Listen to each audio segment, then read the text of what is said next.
bad idea, man. When you know what? When you play, do you have anything before you play, or no? You just go. Oh yeah, absolutely. Yeah. Me, no. Yeah. No way. Yeah, no, I have at least. Well, the over the years, the ritual has changed. There was at one point when I was out, it would always be a shot of Jameson. Not that I would shoot it; I would just have it next to a pint of Guinness. Right. Absolute must. It was like, and not a must. Like, oh my god, I needed it. Just like that was my thing. So I would, but over the years, it's changed. But it's always, a good couple of cocktails, 2 or 3 whiskeys. And then I go up and I do my thing. You're my hero. I could never, man. I'm always, super nervous when I play. So I was like, but like, have a beer, have a half. But if I do it, it hits me like really hard. I sound like a wimp, but probably am. No, I don't think so. I think it's that's an interesting thing because the adrenaline is already starting to hit. Yeah.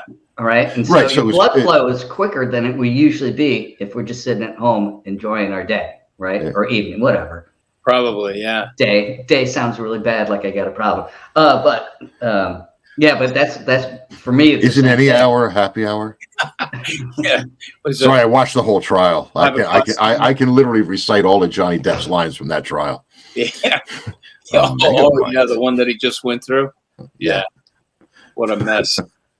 But no, you're right. Like you're gonna process it faster. It's gonna hit that, and I don't know. Maybe it became ritualistic and it just became a thing. Never to the point of like, oh, I'm hammered. I did a tour like that because it was a theater. It was a theater production, but it was live on stage, not a pit thing. We were live on stage, and the director. Because we were interacting with the 2 actors the entire time. It was a rock show. And so the director, right before the start, was like, hey, you guys can loosen up, because, he's a director of actors. And he's like, yeah, loosen up. And, so what I did was I started with a case of Stella underneath my rig. True story.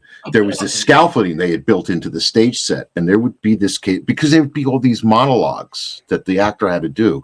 So right. I'm sitting for 10 minutes and I'm like, so I got into this habit where through the course of a 2-hour show, I was putting about half of it away. Mm-hmm. And I just kind of got, used to it. Downsides is, I hurt myself that tour, broke a foot, broke a flying V in half.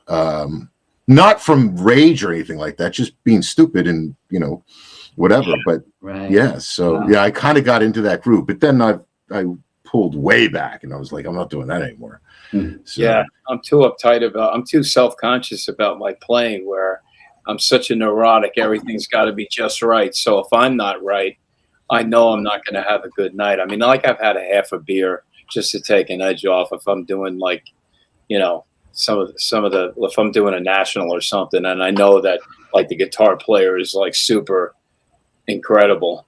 Even those butterflies, you got to go on before them, and you're like, oh, geez, man, I need something just to take my edge off a little bit, but I can't. So do you think that idea that you're talking about when you say take the edge off, do you think that's something that is, okay, let me put it this way.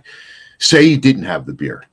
You open, you get this gig with this national, and you didn't have the beer. Then you go out and you do a show, and you come off the stage at the end of that show, and you're like, man, I wasn't there. One thing you can't do is say, oh man, I shouldn't have had that beer, because that's where my head would go. I was like, man, I shouldn't have had, maybe I shouldn't have done all that blow. Maybe it would have been a better show. I don't know. But you kind of take that equation out of it.